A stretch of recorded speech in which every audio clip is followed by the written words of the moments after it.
Welcome back to the finale of Let's Play The Legend of Heroes Trails from Zero.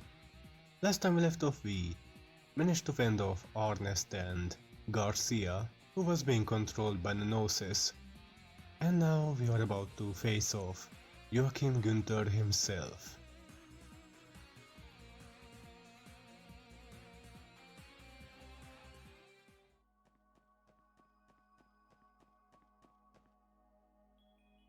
Oh, it's the Stargazer's Tower team.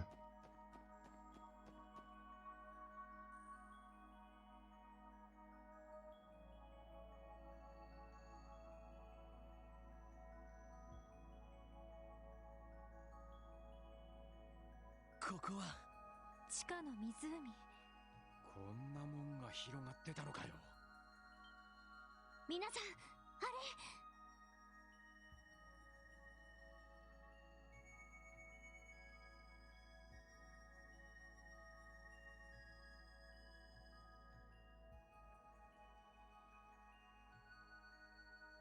キーボーの写真に写っていた。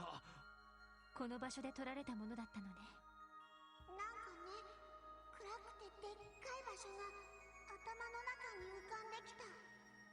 上の方がぼんやり光ってて綺麗だけど、ちょっと怖い感じ。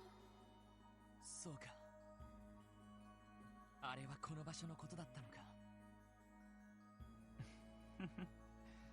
その通りさ。ヨアヒム・ギュンタ。いつの間に。どうやら本当にただものじゃなさそうだね。Nice get up, dude. ようこそ我らの起源にして聖地へ。特務支援課の諸君、そして遊撃士協会のお客人、歓迎させてもらうよ。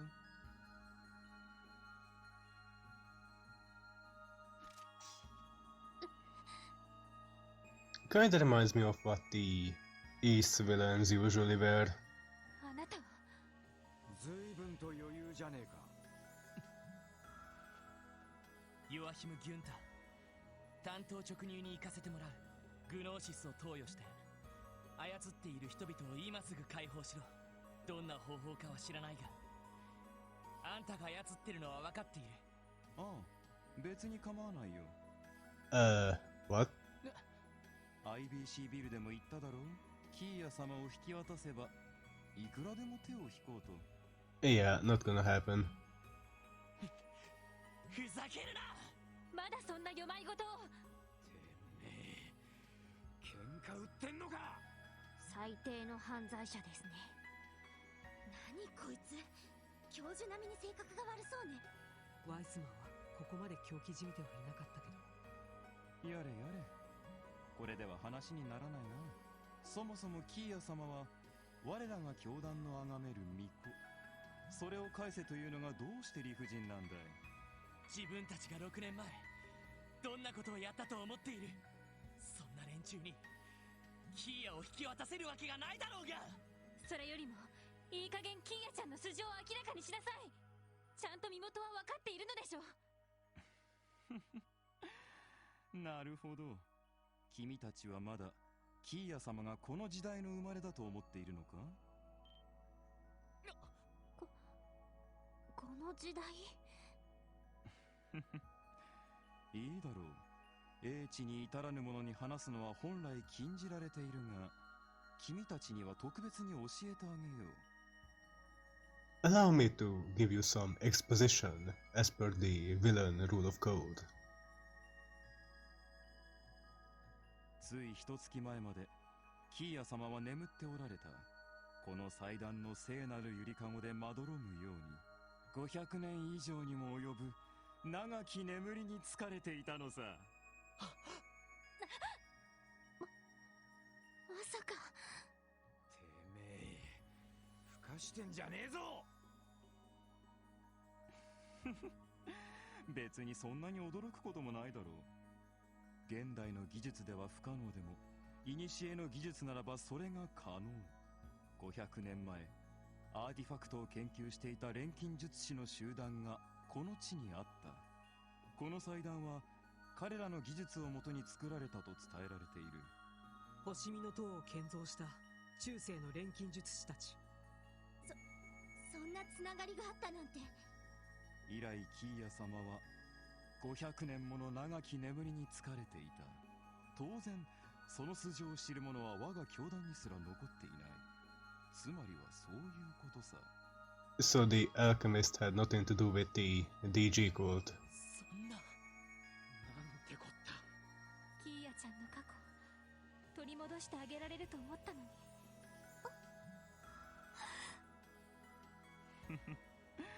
何を悲しむことがあるんだい。キーヤ様に過去など不要。なぜなら彼女はこれより真の神になるのだから。神って。文字通りの意味さ。君たちはいい加減真実に気づくべきなんだよ。エイドス？そんなものがどこにいる？全ては七王教会によるまやかしだとなぜ気づかない？正気かよ。女神の存在を疑う人がいるなんて。だがそれが我が DG 教団の説く真理だ。よく誤解されるのだが、我々は別に悪魔という存在を崇拝しているわけではない。ただ女神という概念を否定するために好都合だから概念的に利用しているに過ぎない。毒をもって毒を制す。つまりはそういうことだよ。ふざけないで。だったらどうしてあんなひどいことを。みんな泣き叫んでいた。私がいたロッジはそれでもマシだったと聞いている。悪魔なんて崇拝してもいないのに、どうしてそんな。ティオスケ。ティオプラトー、君の名前は覚えているよ。アルタイルロッジで素晴らしい感能力を示した検体。いやはや、まさかこんな形で検体本人に会うことになるとはね。ちょうどいい。改めて話してもらおうか。大陸各地のロッジで行っていた数々の非道な儀式の目的を。おや、まだわからないのかね。すべてはグノーシスの完成度を高めるための実験だったのさ。人が極限状態の時に示す想念の強さや潜在能力の開花、それがグノーシスの完成度を高める格好のデータだったわけだ。ちなみに子供が多かった理由は単にデータサンプルの精度の問題さ。思春期を迎える前の幼く無垢な検体の方がいろいろと。やめろ。いい加減にしなさい、この人でなし。まさか俺ら以上の外道がいるとはな。ヨアヒム・ギュンタ、察するにあなたはそうした数々の実験を統括していた責任者だったみたいだね。その通りだ。だからといって教団内の位階が高いわけではない。そもそも我が教団は真なる神のもと平等の。あんたたちの競技なんて正直どうでもいいわ。それよりだったら知ってるはずよね、楽園と呼ばれていた風変わりなロッジのことを。その名前は。あの黒いファイルにあった。ほう、その存在を知っているのか。あれは教団の有力者がわざわざ作らせたロッジでね。各地の有力者を取り込み弱みを握って教団の手ずるとする。正直僕が考えていた実験の趣旨からかけ離れてしまったロッジだったよ。やっぱり推測通りだったか。It's kinda hard to imagine that there was even someone more messed up than Gunther here. なるほど、そういうことか。その楽園とやらに引き込んで議長の弱みを握ったんだな。そう繋がんのかよ。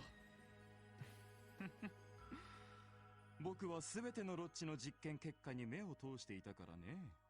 6年前のあの忌々しい作戦でほとんどのロッジが失われた後、Boo freaking who? ちょうどいい後ろ盾を手に入れることができたわけだ。ルバーチェなんていう便利な手足のおまけ付きでね。やっぱりか。警備隊を操れているのもそのあたりの関係だな。そういえばどうやってグノーシスを連中に服用させやがったんだ。 Oh, it is in this game that explains it. ああ、議長の子飼いである警備隊司令に強引に回させたのさ。ウルスラ病院で開発された画期的な栄養剤という触れ込みでね。まさかこんなにあっさりと信じるとは思わなかったが。アホ司令がさすがにうかつすぎんだろ。 To be fair, we should have realized this when Miriel told us about it, but don't think about that. 楽園に話を戻すが、あれは妙な終わり方をしたようだな。どうやら例の作戦とは別に、去年リベールで異変を起こした結社とやらに潰されたようだが、やれやれ、何のつもりだったのやら。ああ、しかし楽園には一つだけ大きな心残りがあったな。天才的な適応力を持つ一人の幼い検体がいたんだが、これがまた傑作でね。Dude, you're about to get your face kicked in. 周囲にいた別の検体の人格をグノーシス投与をきっかけに自分のものとして取り込んだのさ。いや、その実験データだけでもせめて回収できていれば。もういいわ。知りたいことは全部わかった。もうそれ以上話す必要はない。ごめんロイド、少し出しゃばったみたいだ。いや、おかげでこちらもかなり整理できた気がする。これで心置きなく逮捕に踏み切れそうだ。 DG 教団幹部司祭ヨアヒム・ギュンター、自治州法に基づき傷害、騒乱、不法占拠、薬物使用、虐待などあまたの容疑で逮捕する。略式ではあるけど捜査令状および逮捕状もすでに出ているわ。おとなしくお縄についてもらおうか。いいだろう。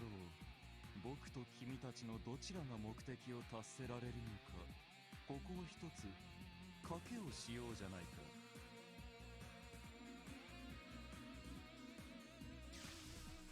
What the hell?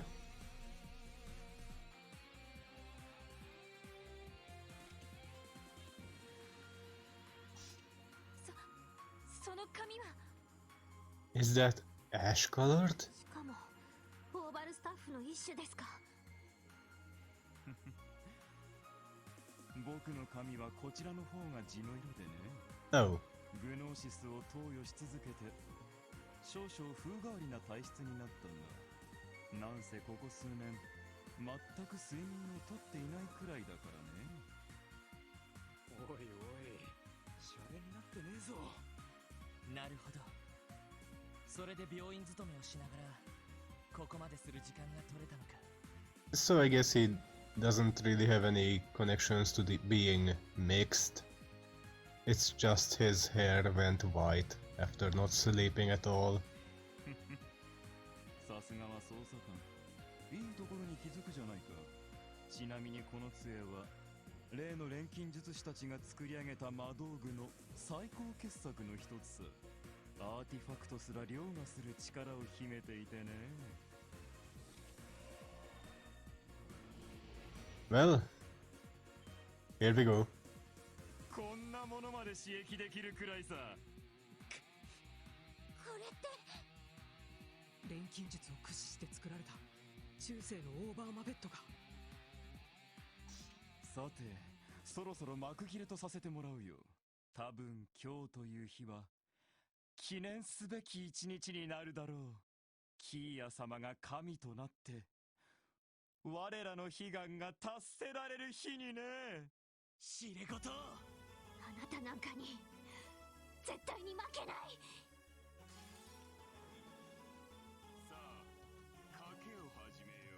Well, Joachim Günther, it's time for a thrashing.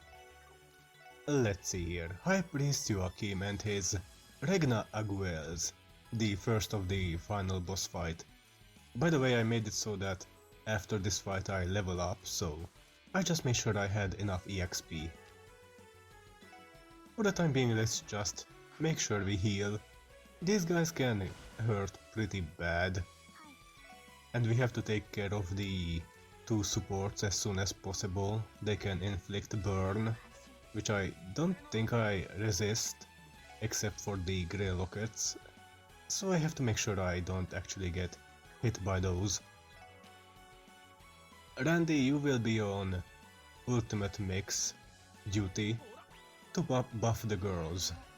I guess I could use Fortuna, but that would take longer. And yeah, as you can see, Lloyd doesn't resist the burn, since he doesn't have the Burning Heart craft on. I don't really want to use that at the moment, seeing that I want him to be healing. I think I even gave him a cast quartz.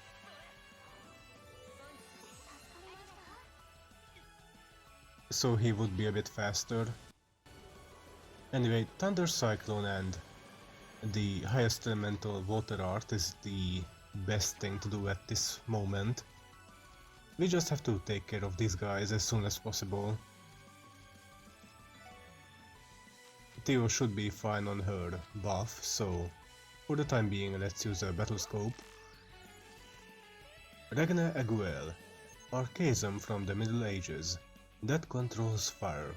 Physical attacks are useless. Yeah, that is why I'm using arts at the moment. Might as well go with another Holy Breath. Joachim is about to get a turn, and the heal. I'm not gonna steal it. Currently I am making sure I don't waste my CP for the upcoming boss fight after this, because of course there is another one. Anyway, here is his S-Craft. It hurts a lot. This is why you want to make sure you keep up the healing as much as possible. I also have the quartz that boosts healing effects equipped on Lloyd, so that should help. And sadly Ellie got hit by Mute, so not much I can do about that. She does have the quartz equipped that restricts status ailments to 1 turn, so that is why Mute only lasts 1 turn at the moment. I guess I might as well shoot him. Another Genesis Flood. This should be able to take care of the 2 Ragnar Aguels.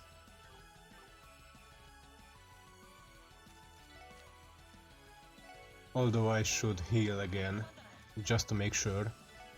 Aqua Mirage, why not? Ouch. Too bad the Aguels get another turn in before Theo. Freaking burn. Stop that. Anyway, this fight kinda reminds me against the boss fight we had with Weissman in the last boss fight in Trails in the Sky SC. And funnily enough, Esther even mentioned Weissman before this fight. I guess the parallels are supposed to be pretty obvious between the two. Both of them are even using an Orbal Staff.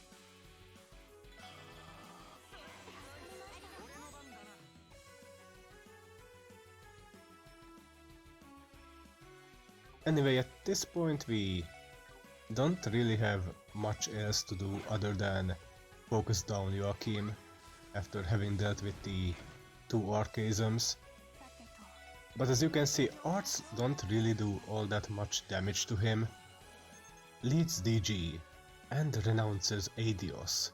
Wields a magic device from the Middle Ages. Uses dark arts. He does have another craft in which he will go into stealth, and it's kinda annoying to deal with, because if you lose him the art will not go off. So I would actually recommend to Cast arts that hit an area and not a singular enemy, like Thunder Cyclone and Genesis Flood.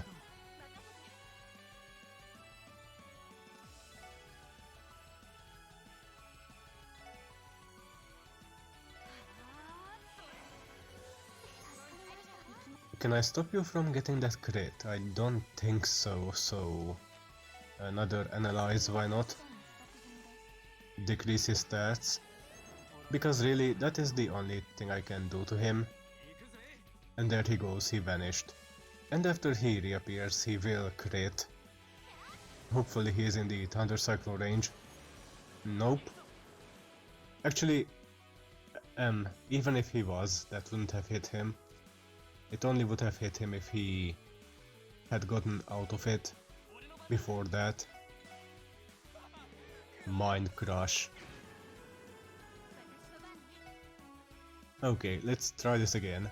Ooh, I can get Last Disaster off. Nice. Randy, just keep up the healing. Arts are really the best way to deal with the final bosses. Theo cannot get a Last Disaster off, so...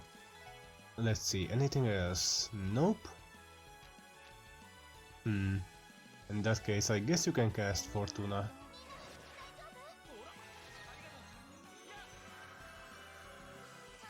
This Last Disaster should be really nice. I think he can confuse you with one of his crafts. 6k HP down. Let's just make sure that he focuses on Randy most of the time. Let's see. Might as well keep up the healing. Not Last Disaster will not go off in time. Just wait around. I'm just worried that he will be using his stupid stealth effect again. Let's go with the Genesis Flood, why not? Miss, nice.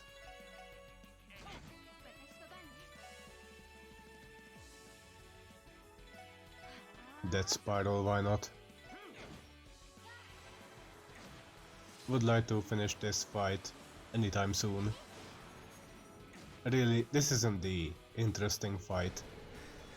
Oh great, he's using his S-Craft again. And it can hit the entire field, and Lloyd is almost dead. The good news just keep on piling up. Ooh, a rush. This should be enough. And that is phase 1 done. A level up to get us refreshed. よし賭けは俺たちの勝ちだな。おとなしく投降しなさい。やれやれ、一つ教えてあげよう。知っての通りグノーシスの効能は単純な身体能力の強化などではない。感能力の強化。ひいては服用者の潜在能力を引き出すものだが、その使い方を極めればこんなこともできるのさ。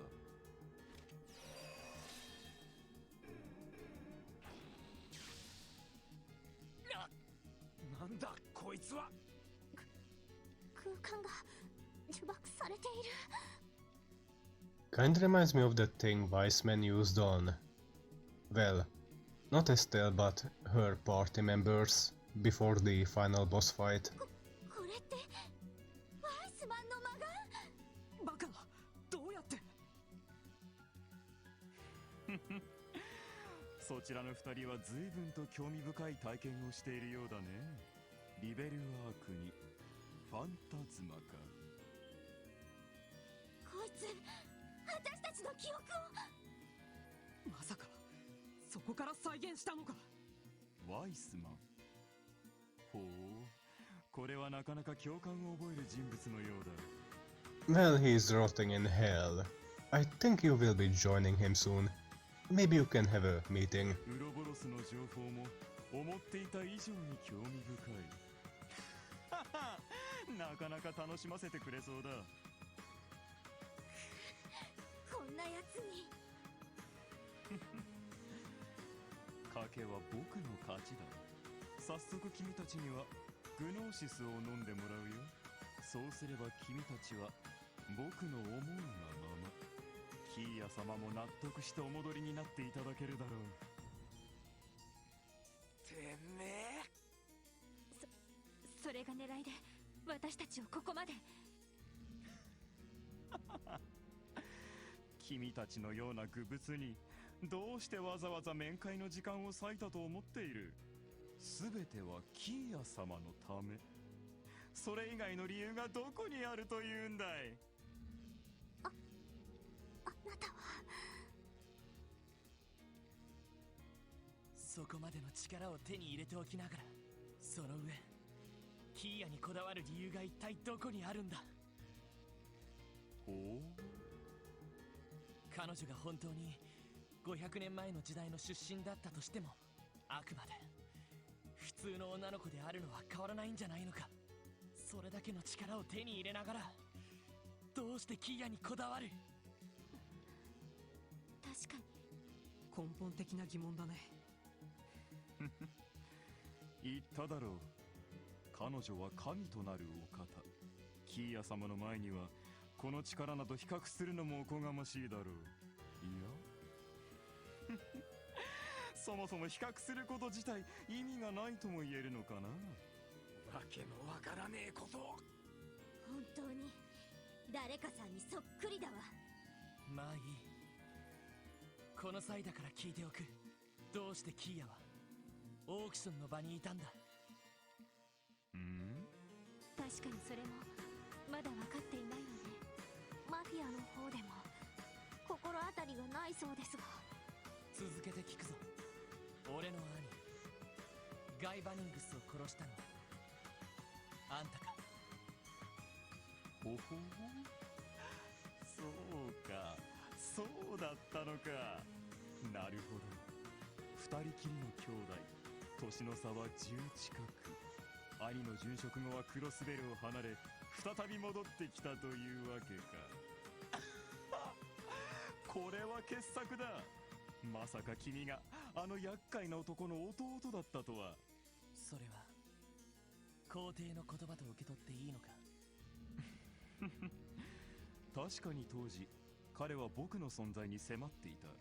厄介だからルバーチェに頼んで抹殺するよう依頼したんだが、どうやら殺したのは全く別の勢力だったようだな。3年前マルコーニはさも自分たちの手柄のように僕に恩を着せてきたが、ガルシアの方は否定していたから、その可能性はないだろう。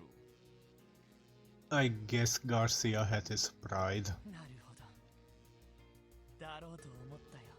あんたみたいな男に兄貴が負けるとは思えないからな。ほう、面白いことを言うじゃないか。キーヤがオークションの場にいた経緯、多分それもあんたにとっては想定外の出来事だったはずだ。自らが神と崇める存在を簡単に手放すわけがないからな。確かにあまりに非合理的ですね。確かにあの日、キーヤ様は長き眠りからようやくお目覚めになった。だが僕がそれを知った時にはこの祭壇からいなくなっていた。おそらくご自分で地上にさまよい出たと思ったが。そして偶然出品予定だった人形のトランクに入り込んだ。馬鹿げている。そんなことがあり得るわけがない。ヘイメにもたらされた情報もある。つまり今回の事件に関しては黒幕であるあんたも知らないことが少なくないということだろう。いいツッコミだぜ。ロイド君すごい。さすがは捜査官だね。だからどうした。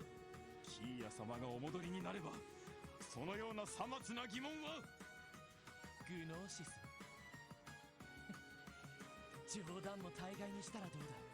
あんたが今していることは誰かの記憶を盗み見て誰かの力を真似ただけだろ。あんたが非道な実験をもとに完成させた薬とやらも同じ。罪もない子供たちをもてあそんで愚かな試行錯誤を繰り返した挙句偶然見つけた結果でしかない。そんなものが断じて英知であるものか。貴様。確かに H というには下劣すぎるかもしれないわね。卑しいと言ってもいいかと思います。ごめん、ワイスマンの方がはるかにマシだったかも。ああ、僕も同感だ。そして今もなおあんたはそのくだらない幻想をキーヤに押し付けようとしている。あの日だまりのように明るくて無邪気で天真爛漫で、そして思いやりもある俺たちの大切なあの子に。そんな馬鹿げたことをさせるものか。バカな。体が動くぜ。Did Lloyd just break that with sheer willpower? 呪縛が解けた。そうか、彼の魔眼は所詮コピーしただけのもの。動揺すれば保てない程度の不完全なものだったのか。ロイド君の気合がぶち破ったってわけね。ヨアヒム・ギュンター、あんたの器はもう見切った。この上何をしてこようとも俺たちは絶対に屈しない。おとなしく投降してもらおう。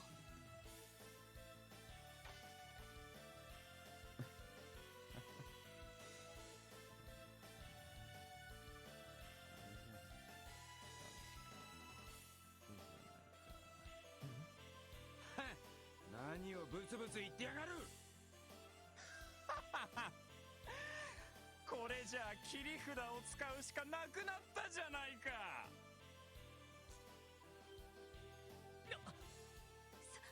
それは教えてあげよう。これぞ完成したグノーシスの最終形とも呼べるもの。 Instead of blue, it's red.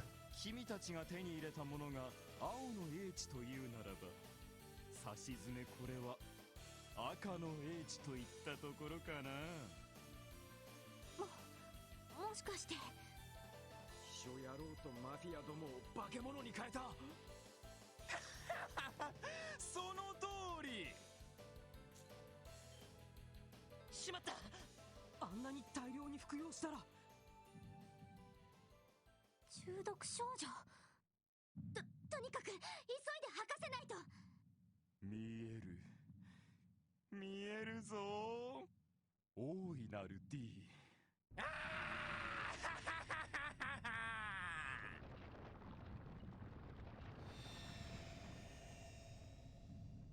I'm guessing this is bad.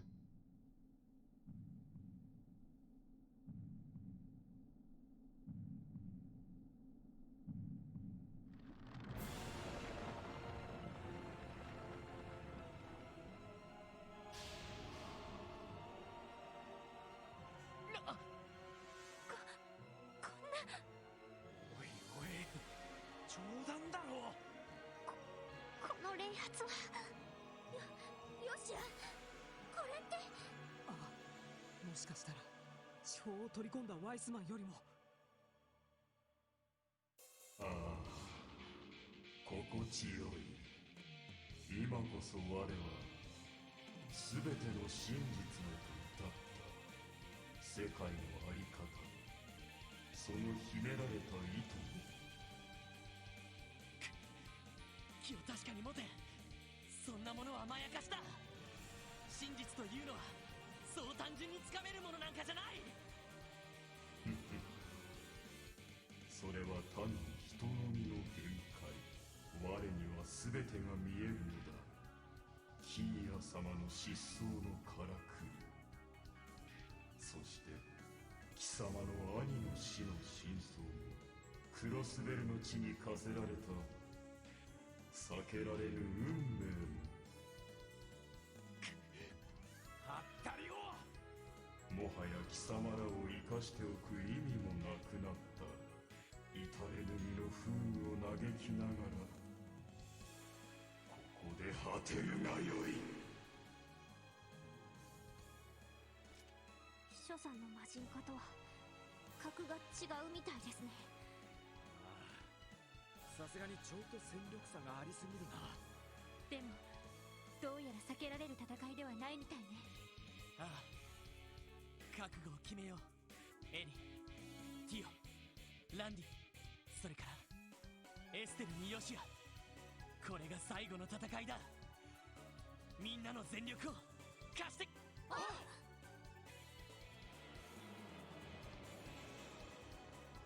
Well then, here we are, the final boss of the game. Accompanied by two egg-shaped things, the Deadly Clown and the Vital Clown. We will have to take care of those two, first of all. Anyway, same strategy for the time being, keep up the healing, cast arts, and of course, as always, ultimate mix. This fight is no joke. As you can see, he hits pretty hard, once again inflicting freaking burn. Let's see, I should keep Lloyd healthy, seeing that he's my healer at the moment. Force of Evil, 80 delay, gosh darn it. Sender of Evil, I think that can instantly kill you. Anyway, Holy Breath for the win. Would have liked to use the ATS up in another way other than healing with an item, but what can you do? Hand of Ice has a 25% chance of inflicting freeze. Few Thunder Cyclones and a few Genesis Floods should be able to take those two out. And I think I will be using two Battle Scopes at the time being, since I have a rush. A white apparatus controlled by Joachim's thoughts. It heals him using enemy life force. So we really have to take that out. Black apparatus controlled by Joachim's thoughts makes enemies' defenses crumble. And another thing, be sure to not stand on the platform that those two eggs are on currently.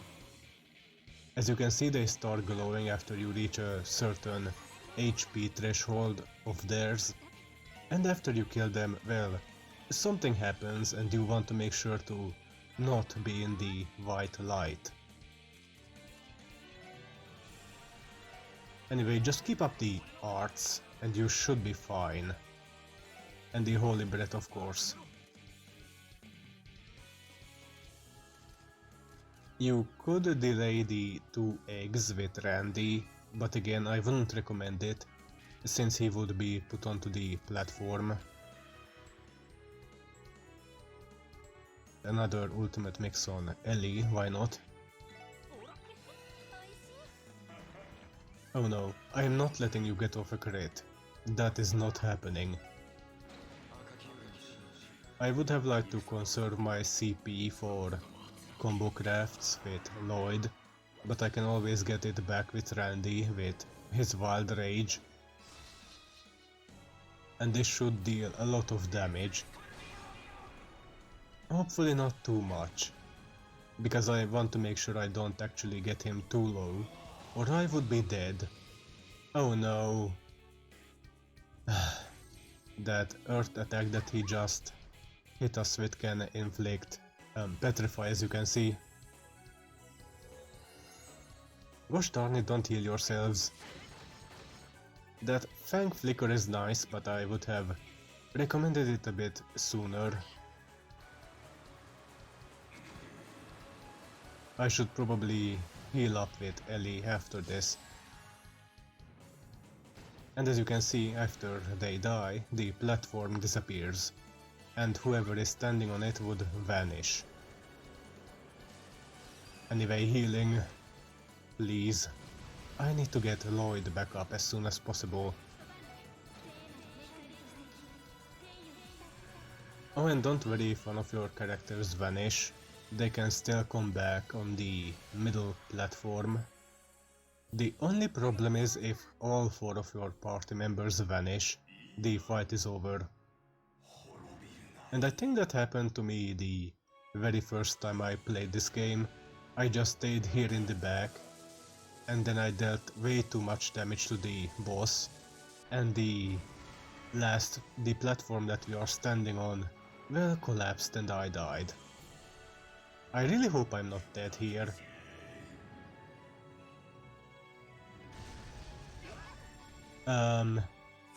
Ouch. Well, that could have gotten better. Let's use a Zeron powder on Ellie. Just to get ourselves back up. Yeah, that happens sometimes.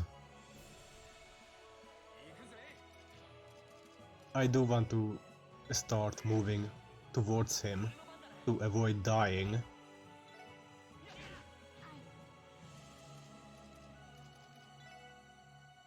Just keep on moving. Of course. Oh well, I still have healing arts. Would have liked to use Athelus, but I don't think Randy has access to it at the moment. Gonna have to get Randy's CP back up too. Good thing I have made a lot of king burgers. That should help out a lot. Ellie, get off that platform. Okay, we are in a better shape. Yeah, his S-craft is pretty powerful if you are sticking together.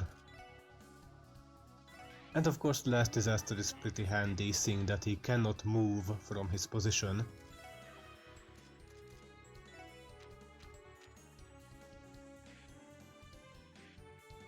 I don't think Ellie needs healing, so an ultimate mix on Theo. Hand of Ice, luckily Ellie dodged. And just keep on using Last Disaster for the time being. We are in a much better position at the moment.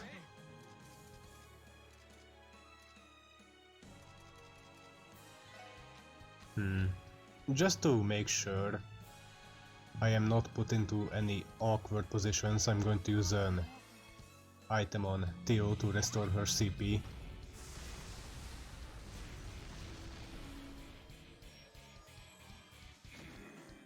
Poor K. He does have a lot of HP, as you can see. Gonna take a while to whittle it down. And as you can see, the platform that we were standing on previously started to glow. You will see why soon.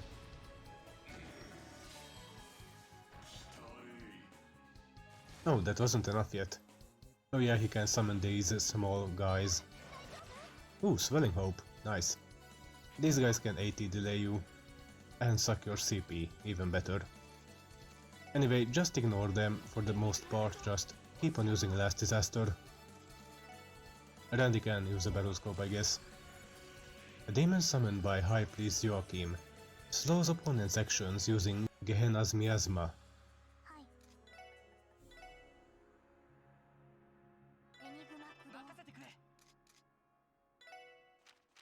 Lloyd, just prep a heal.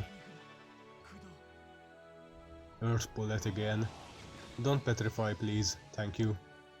I really hope Randy is not standing on that platform.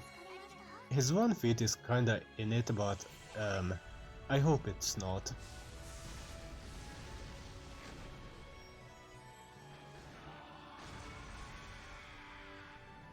Yeah, okay, phew.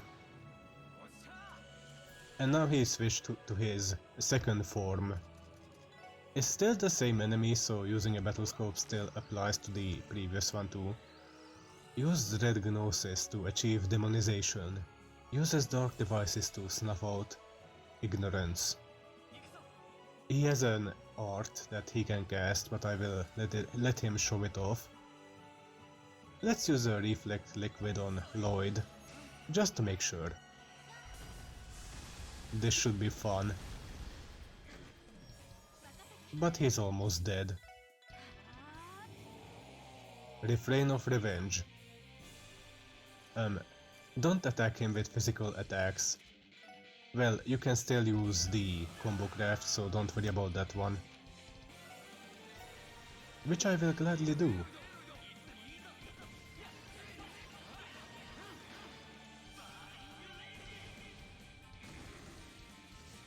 Almost 9k. Just to make sure, let's use a zero field. Don't really want to redo this fight. I don't know if I will get to show off his art. If not, I will explain it, I guess. Oh great, he's about to get a crit. Good thing I applied zero field.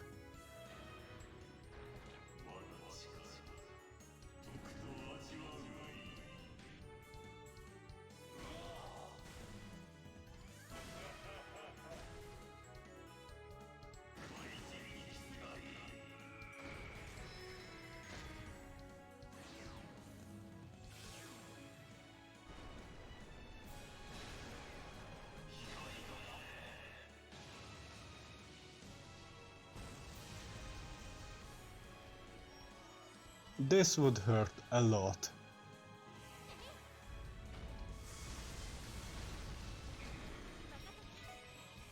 It's getting pretty low. And Ellie is almost out of EP. Gonna have to heal that. 7k left. Gonna hit you to get my CP back. Oh, and here is his counter-attack. Yeah, you don't really want to hit him with a physical attack at the moment.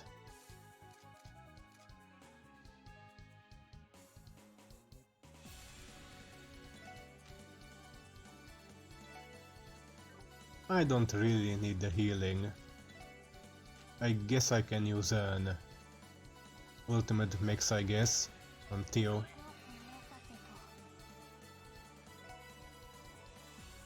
Oh, you are out of EP as well. Diamond Dust then.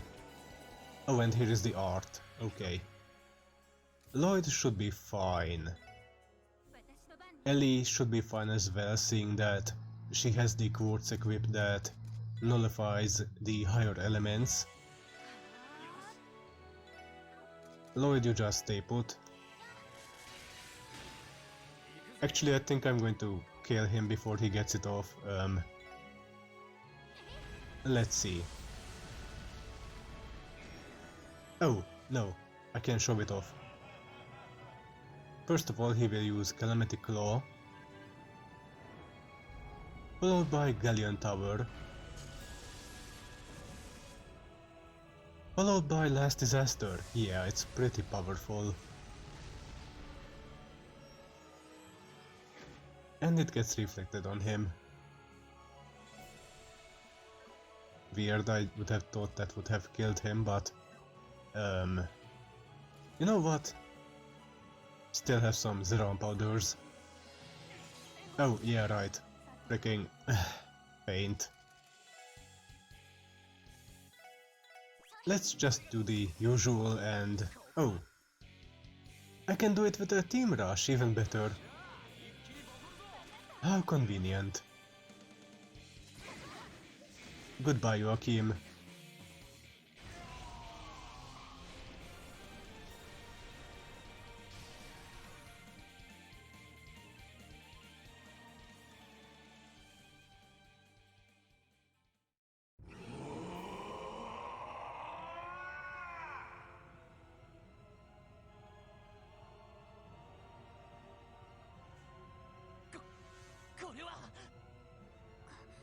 完全に暴走してしまったみたいです。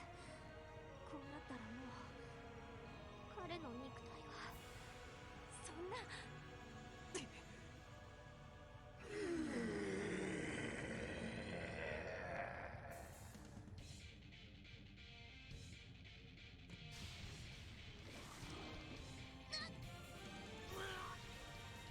しまった。こ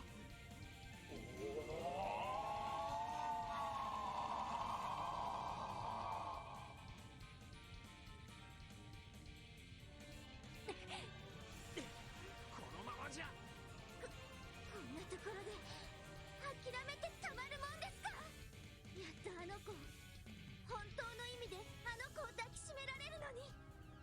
ちもそうだ。絶対に何としてもあの子の元に帰る。兄貴頼む、俺に力を貸してくれ。お兄さんではないけれどサービスで貸してあげるわ。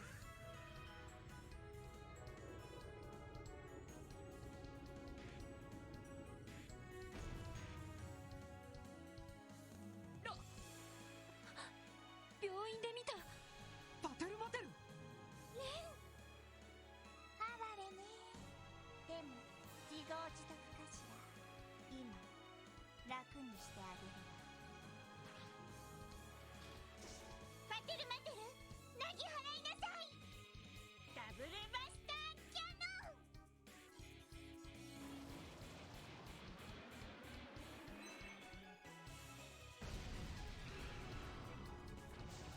ン。腕が。よっしゃ、これで。これが最後のチャンス。もう彼は持たない。とどめを刺してあげなさい。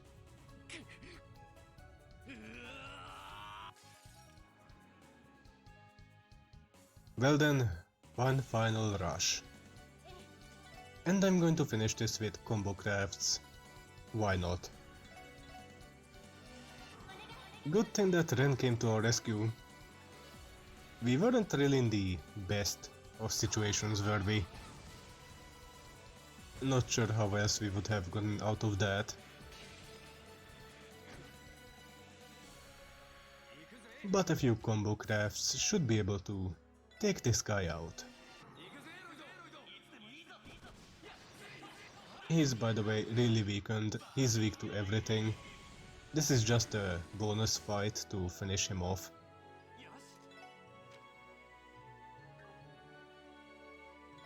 Let's see, Theo or Ellie? Let's go with Ellie, why not?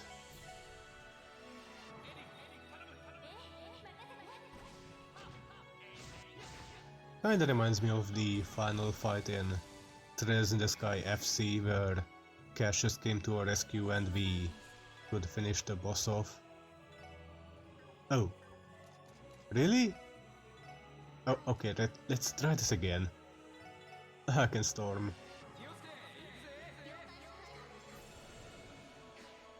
I don't even remember if I showed off Randy's and Ellie's combo craft yet. At least I don't remember. Well, too late for that. Or is it?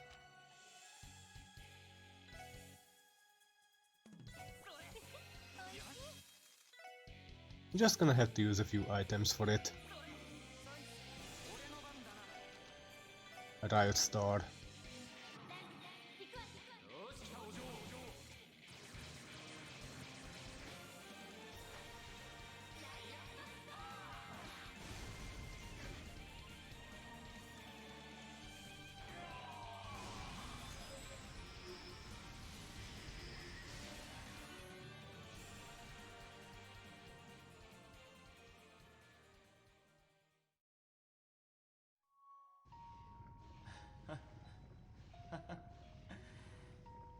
Yaru やるじゃないか。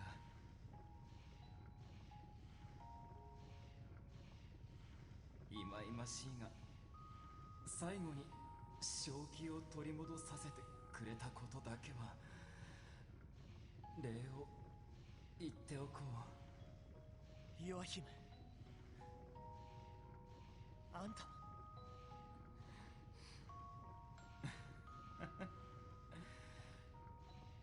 哀れみの目で僕を見ないでくれたまえ。見届けることはかなわないが、我らが大望はなったのだから。あの方は、キーヤ様はきっと。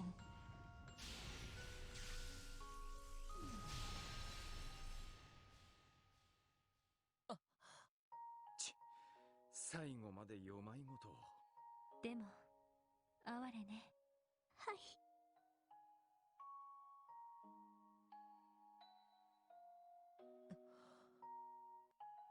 気にすることはないよ。あの狂気の薬を大量に飲んだ時点でもう彼は助けられなかったんだ。うん、そうね。できれば私も助けたかったけれど。ああ、最後まで彼の妄想を晴らすことができなかった。できればきちんと裁きを受けて自分の罪を受け止めてほしかった。 Well, that won't happen. そうでないと彼自身も彼が犠牲にした人たちも悲しすぎる。ロイドさ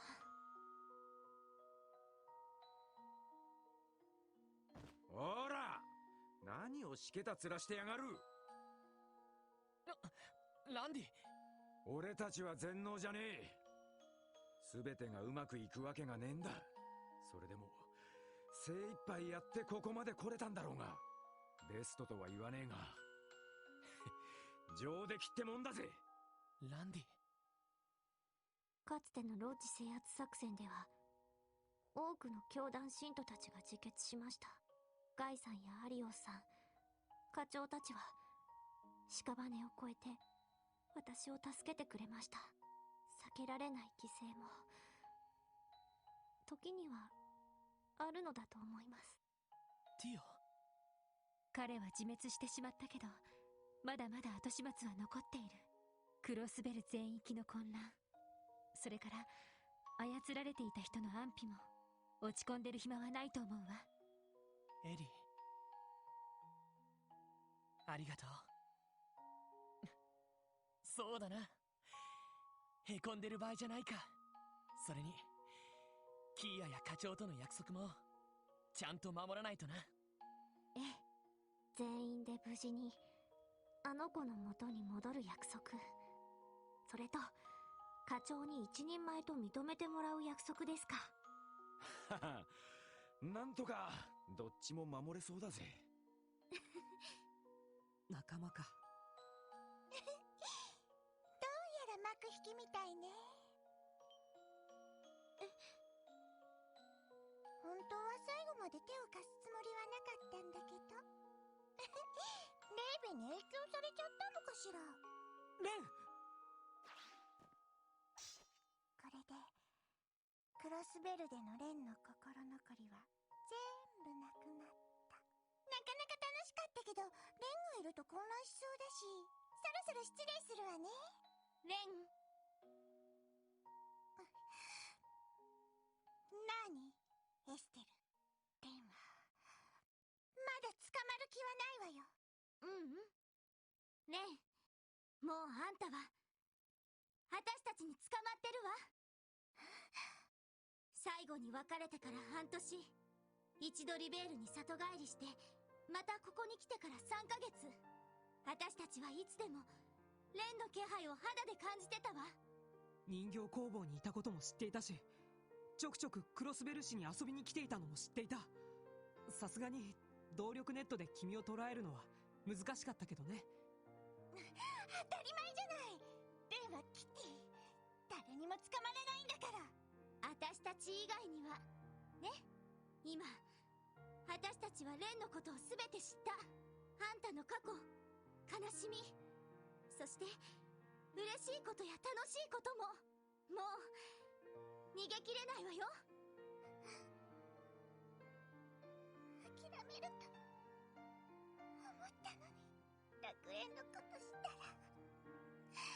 エステル、絶対に諦めると思ったのに。2年前の私だったらひょっとしたらそうだったかも。でもみんなやレイベ、そしてレンに出会えたおかげで私は強くなれた。過去のどんな出来事も今のあんたを形作っている大切なものだから、今はただ愛おしくて仕方ないわ。本当だったらご両親の元に戻った方がいいのかもしれない。でも僕たちはどんなにわがままと言われようとも家族として君を引き取りたい。それがクロスベルに来て僕たちが改めて出した結論だ。待っ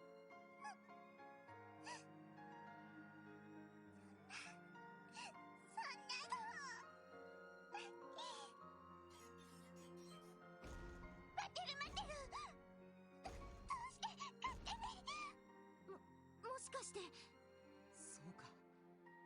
君もレンのこと。捕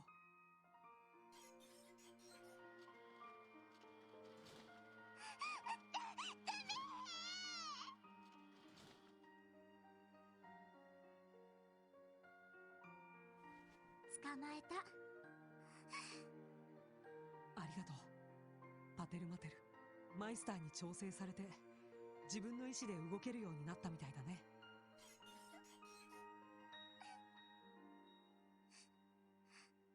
もう逃がしてあげないんだから。これからどこでどんな風に暮らしていくか一緒に考える必要はあるけど、まずは一度リベールに帰りましょう。ティータもずっとレンのことを待っているわ。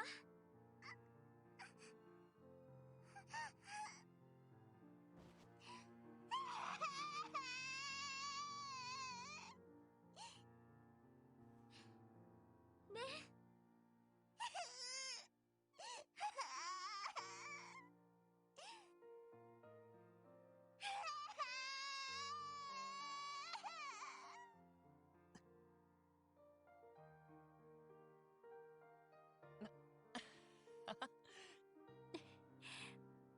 本当によかった。はい。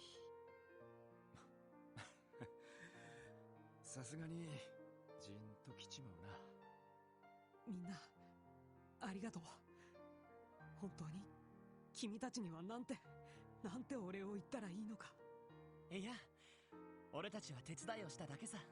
君たちは君たちの手でこの結果を手に入れたんだと思う。よしや、おめでとうって言わせてくれ。ありがとうロイド。一刻も早くキーヤちゃんの顔が見たくなってきたわね。はい。それにサイトと課長にも。そんじゃあぼちぼち戻るとすっか。ああ。特務支援課、撤収準備。囚われた人たちを護衛しつつマフィアたちの身柄を確保しながら地上に戻ろう。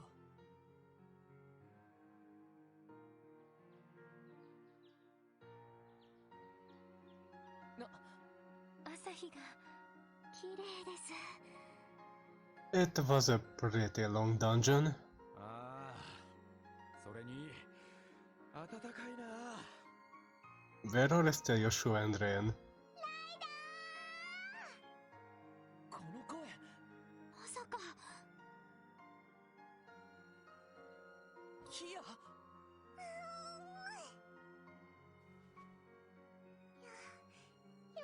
た。ライダもエリーもティアもランディも無事で。どうしてキーヤちゃんが。おほはは。しかもえらい大所帯じゃねえか。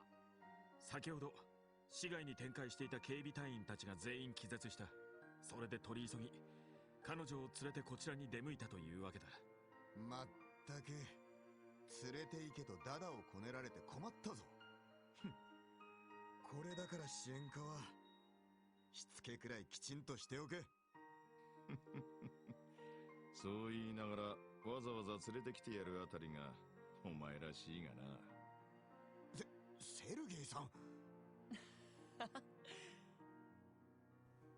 副司令にノエル総長も。皆さんお疲れ様です。 And thank you for the assist. Wouldn't have been able to make it here otherwise. こちらの部隊もようやく身動きが取れるようになったわ。それで様子を見に来たんだけど、とりあえず危機は去ったのね。はい。不気味な魔獣たちも全て姿を消してしまいましたし。おかげで全員連れて帰ってこられたぜ。マフィアたちは拘束して地下に置いたままだが、むしろこれからの方が大変かもしれませんね。そうね。市民への説明と諸外国への対応、操られた警備隊員たちへのケアもきちんとしないと。マフィアたちも一通り拘束する必要がありそうですね。そして今回の事件に関する一連の証拠集め、1ヶ月は大忙しだろうな。ギルドも協力させてもらおう。感謝する。確かに死ぬほど忙しくなりそうだが。でもなんだか全てがいい方向に行きそうね。ああ。ロイド、エリー、ティオ、ランディ。詳しい報告はゆっくりと聞かせてもらうとして、とりあえずケリはつけてきたか？ああ。はい。上出来だ。これでどうやらお前たちを一人前として認めてやることができそうだ。ガイのやつも喜んでるだろう。課長。ちょっとどいてどいて。 Why did you bring Grace along? グレイさん。こんなところまで。こんな美味しいネタを見逃すわけにいきますかって。何はともあれ、まずは一枚パシャリと行かせてもらうわよ。ほら全員入った入った。やれやれ。写真撮ってもらうの？ああ、にっこり笑うんだぞ。サイト入りましょう。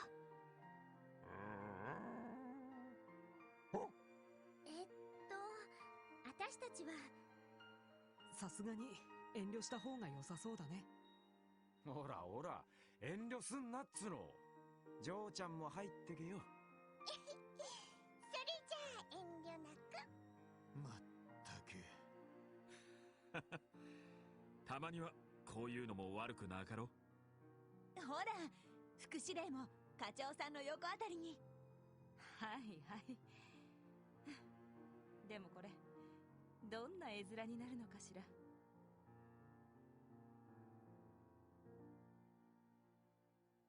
さあ行きますよ。はいチーズ。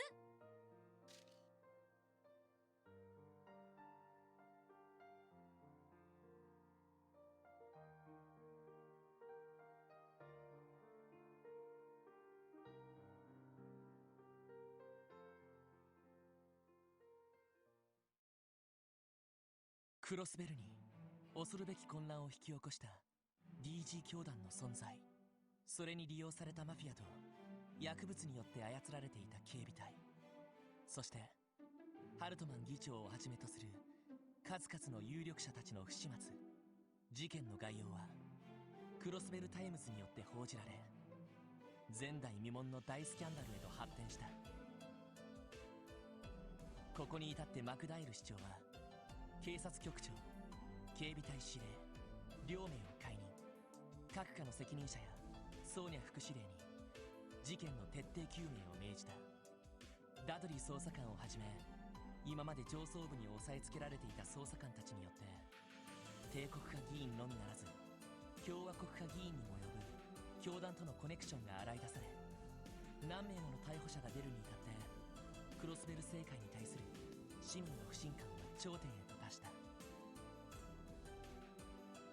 そんな中 IBC のディーター総裁が次期市長選挙の出馬を電撃表明し、引退するマクダイル市長の理念を継いで健全な政治体制の確立を公約に掲げた。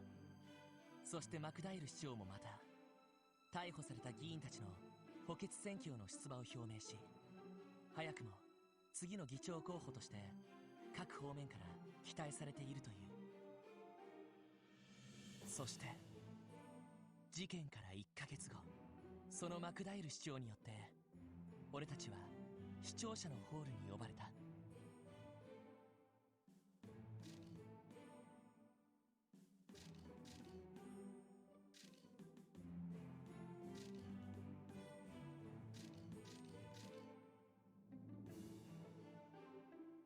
エステルとヨシアはレンと共にリベールに帰ることになった。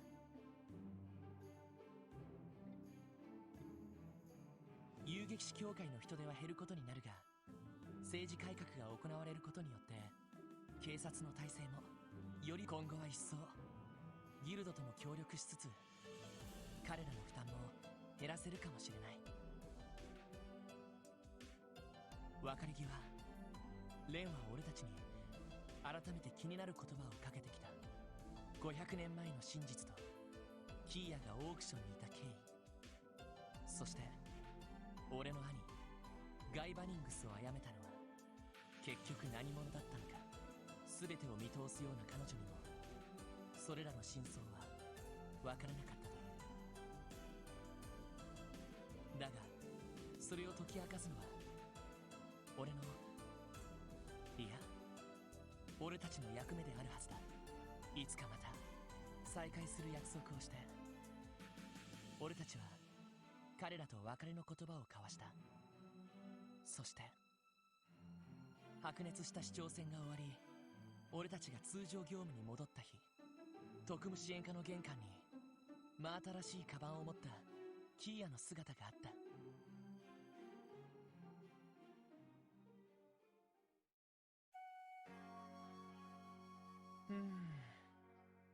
本当に大丈夫か。やっぱり初日くらいは俺もついていった方が。大丈夫、ちゃんと道も覚えたもん。それにリュウとアンリも一緒に行くんだし、ライダ心配性すぎ。でもな。まったくもう本当に親バカなんだから。あなただって小さな頃は子供たちだけで日曜学校に通っていたんでしょ。まあそれはそうだけど、そういうエリーさんもそわそわしまくってませんか。これはその保護者の差がというか。やれやれ、せっかくのキーボーの晴れの日だ。もう狙われることもないんだし、せめてきちんと見送ってやろうぜ。いやまあ分かっちゃいるんだけどさ。なんだか子供を持つ親の気持ちがわかる気がするわ。お前らこそ新市長から相談に呼ばれてるんだろう。そろそろ出かけたらどうだ。はい、それなんですけど。課長ご存知なんでしょ。一体どんな相談なんですか。それは新市長から直接聞いた方がいいだろう。とにかく今日はお前たち全員にとって新たな一日になるはずだ。せいぜいしっかりやってこい。わかりました。やれやれ、また忙しくなりそうだな。まあ忙しいのはいつものことですけれど。それじゃあキーヤちゃん、通りまで一緒に行きましょう。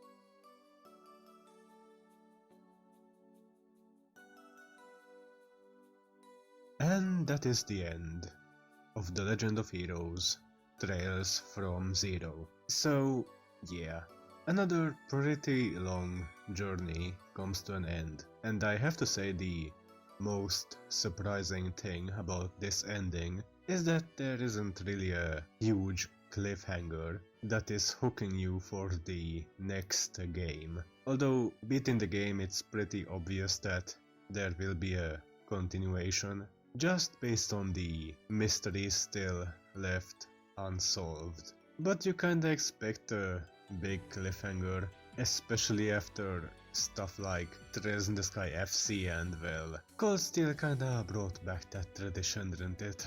Especially Cold Steel 3. Anyway, we still have a lot of mysteries left unresolved. Like for example, who killed Guy Bannings? Who was manipulating stuff behind the scenes, such as placing Kia at the Schwartz auction, and, well, Kia in general, although we did find out some stuff about her from Joachim. Even he didn't really fully understand who or what Kia was, and whatever happened to the alchemists that apparently had something to do with her. It was kinda weird that the emotional high point focused on Estelle, Joshua and Ren at the end there.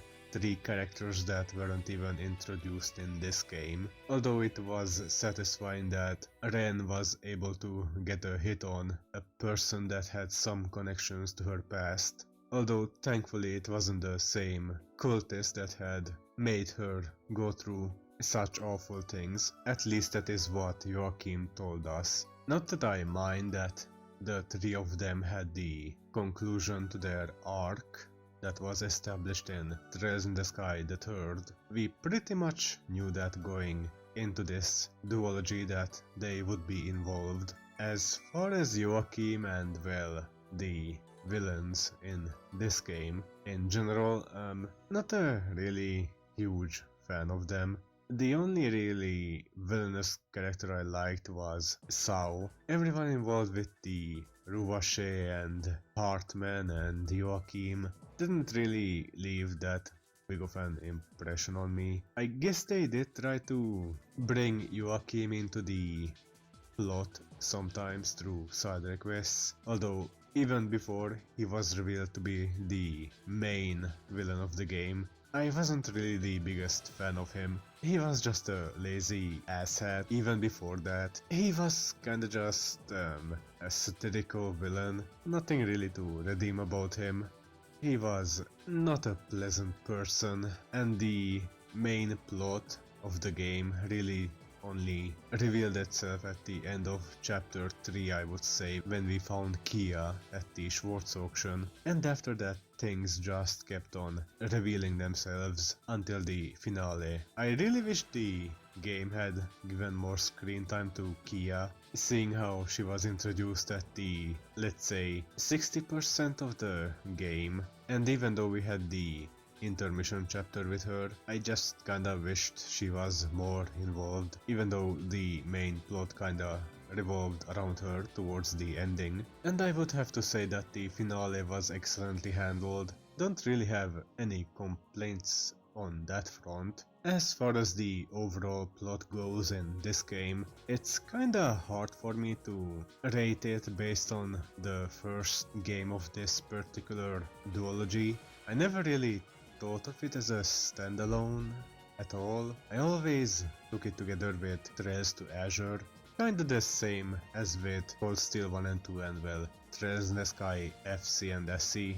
They really are meant to be played together. As far as the cast members go, the special support section, I do like that the cast was a lot smaller as opposed to Cold Steel's insane cast in their numbers, I mean, especially towards the end of Cold Steel 2. And while their interactions were amusing and stuff like that, I do wish there were a lot more interesting interactions between Randy, Ellie and Theo. The stuff with Lloyd and his interactions with everyone was great, but the three of them didn't really have too much of a dynamic. I mean, well, yeah, Ellie and Theo were kind of a sisterly duo, but Randy and the girls were kinda just Randy says something stupid and the girls would Randy stop that, and that's about it. Well, Randy had his nicknames and stuff. As far as characters individually go, Lloyd really came into his own, developing as a detective over the game. Ellie was kinda the character with the least amount of development. She didn't really get all too many scenes in this game compared to Randy and Theo, who had their pasts haunt them over the game. Randy being a Jaeger and all, although the game really didn't address it too much outside of the final bonding event, and characters sometimes just mentioning his powers. And well, Theo was really involved in the final chapter with the cold stuff and all. Again, Ellie just needed some screen time. Same as with characters like Varji, Noel, Dudley, but they will get their time to shine in Trails to Azure. Well, with one exception at least from those three, but again, we'll get there. Oh, and there is also Risha and her whole deal with being an assassin and all. I am sure we will be exploring that in a lot more detailed manner, although the main cast is still unaware of her background. As far as the combat mechanics in this game go, playing on Nightmare, I think I can give a fairly educated assessment on the mechanics and stuff like that. I would have to say it wasn't hard, but it was fair. a thing I cannot really say about the previous games, and I would say it's not as easy as Cold Steel 1 and 2 towards the ending. It still wasn't all that challenging, although I do remember the optional super boss being pretty tough. There were some BS moments over the game, like the angel fight at the Doll Studio and some of the monster chests. Although, looking at some of the achievements, I can see that the game expects you to beat it at least twice and not just start off on New Game Plus from the get-go. All in all, again, it's well balanced. I cannot really say much, although again, the random encounters, you can deal with them pretty easily, especially thanks to the field attacks that were introduced. Speaking of introduced, this game set the standard for Trails games that were to come after it, with a lot of new mechanics and stuff like that introduced.